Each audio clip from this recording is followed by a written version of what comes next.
Breaking news today. North Korea EMP bomb warning. Huge threat to US's regime declares sanctions active WAR. North Korea could strike a deadly blow to the United States homeland with an electromagnetic pulse bomb, an expert warned as Kim Jong-un's regime branded the latest round of UN sanctions an act of war. North Korea is capable of inflicting huge casualties on the American people with the use of electromagnetic pulse, EMP, technology. Author Gordon Chang told Express.co.uk. He said, the casualties that there would be from the detonation of a single detonation of an electromagnetic pulse device, some people say it would kill 90% of all Americans within 6 months. I don't think that would happen, but, nonetheless, we are talking about massive casualties resulting from the detonation from just a single device. Donald Trump was warned that a North Korean EMP device would bring down the U.S. power grid, prompting a wave of chaos as the world's largest economy ground to a halt. Mr. Chang said,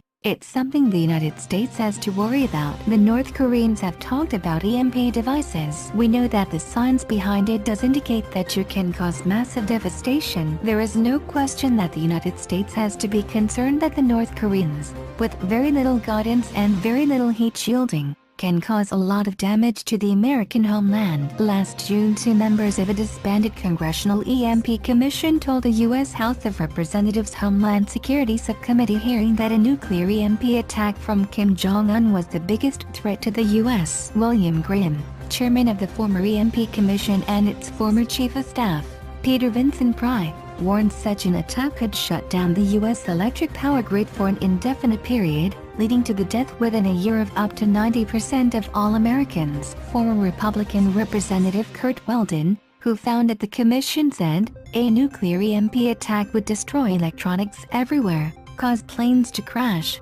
stop cars and rail traffic, black out electric grids and other critical infrastructures that make modern civilization, and life itself, possible. Eventually, millions would die from starvation, disease, and societal collapse. The warning comes as the rogue state said the UN's latest round of sanctions were tantamount to complete an economic blockade. North Korea's foreign ministry said, we define this sanctions resolution rigged up by the US and its followers as a grave infringement upon the sovereignty of our republic, as an act of war violating peace and stability in the Korean Peninsula and the region, and categorically reject the resolution. North Korea's nuclear weapons are a self-defensive deterrence not in contradiction of international law. We will further consolidate our self-defensive nuclear deterrence aimed at fundamentally eradicating the U.S. nuclear threats, blackmail and hostile moves by establishing the practical balance of force with the U.S. The U.S. should not forget even a second the entity of the Democratic People's Republic of Korea, which rapidly emerged as a strategic state capable of posing a substantial nuclear threat to the U.S. mainland. Those countries that raise their hands in favor of this sanctions resolution shall be held completely responsible for all the consequences to be caused by the resolution, and we will make sure forever and ever that they pay heavy price for what they have done. Kim Jong-un also used his media mouthpiece,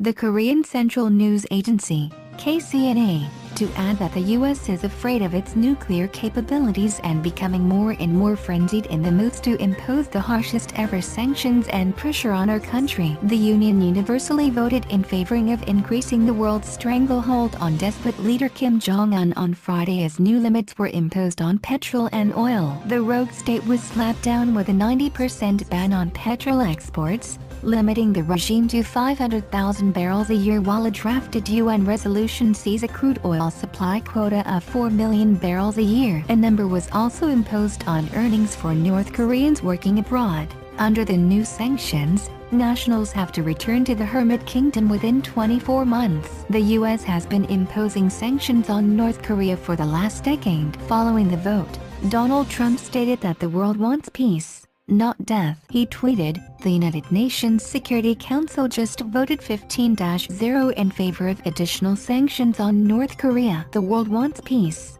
not death. So, what you think about this news? Please share this news to your social contacts and comment in below comment section. And don't forget to subscribe, and don't forget to press the bell icon button next to subscribe button to get daily latest news alert. Thanks for watching this video. Please keep your support always.